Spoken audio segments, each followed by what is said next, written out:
your thoughts on that? Hold and carry? Well, they're force breaking them, the dogs, when they do that. Okay.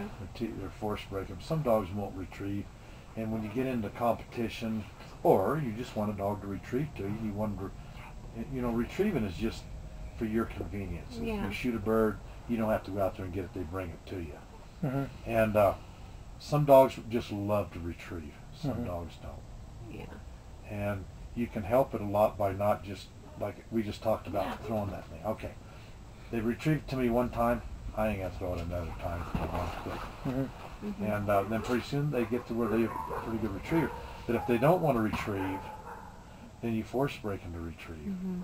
And then when you get done, every time you shoot a bird, they go out and they get it and they come back and they hand it to you. Yeah. See, well, Danny used to be doing, the past couple months that she would do is we would shoot a bird for her.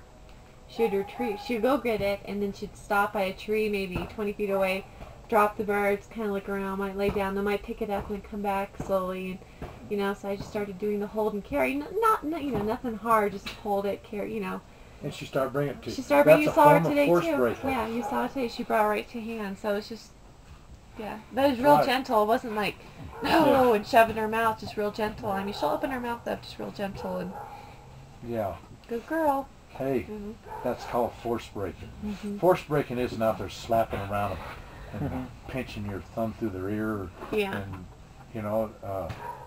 I've gotten to where now, this last dog I just sent home, Rocco, I never pinched his ear or anything. I just put it in his mouth. I got him to carrying it, and first thing you know, I just had a spike collar, and I just picked up. I didn't even pick him up off his front feet. I just put pressure on him like that and held it up there. Of course, when you do that, then their mouth really goes. And I just loosened up, and it was another experiment of mine. I thought, I hate to force break because I don't like that hurting them. Yeah, right. Exactly. And I thought, so, and this lady that I was force breaking this dog for, she's a gal that just sends money. She was very wealthy, and she just sends money, and she, every dog I trained for is all field champions, and as a matter of fact, she died. She passed away about 5 weeks ago now. And it was really hard because she willed this dog to one of her friends, and then her trainer came out here to judge, and I had to give up that dog to her, which I'd always sent the dog back to Lisa.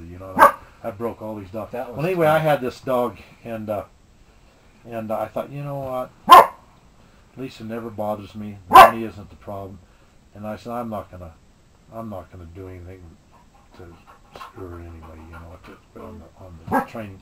So I just started doing that. I just, a little at a time, and I just kept doing it, and finally his mouth opened.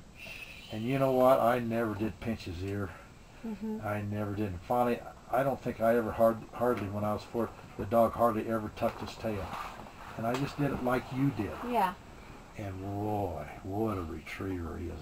You ought to see him. Really? He's scary when he comes at you. He's coming at you so fast with that bird in his mouth. But their tails always stay up. When I do that, Danny, her tail's always up. Her ears are forward and wagging. If you do it right, like, when you get done, they get to where they love it. And then what happens is it becomes an obsession to retrieve, and then it's a little bit of a problem to break them sometimes because they want to go retrieve. And really, basically what it is, they realize they have to do it. So then it becomes a deal where I'm going to show you how good I can do it for you. Then if you always don't throw it too much, use that little psychology thing, and finally, they'll sit there and retrieve just till they drop. So you did a force break. Yeah, but very lightly. Nothing where they say you're pinched. I was like, I'm not forcing her mouth up. I didn't do any of that. I just. But she started retrieving, did you? Yeah. So you did it right with her. Yeah, she did. Now the next dog, you may have to adjust it. It may not work out. But it did with her, and that's all that counts. You see what I mean? Don't go out there and say, well, I guess I better start pinching here because that's what they say I have to do. No. That's dumb. You just gotta, I know she brought that bird right back, and I'm going, wait a minute. These folks are just doing fine. What are they asking me all these questions for? Yeah, it's interesting. The dog tells you when they're understanding and you're getting to them and you're happy. They tell you.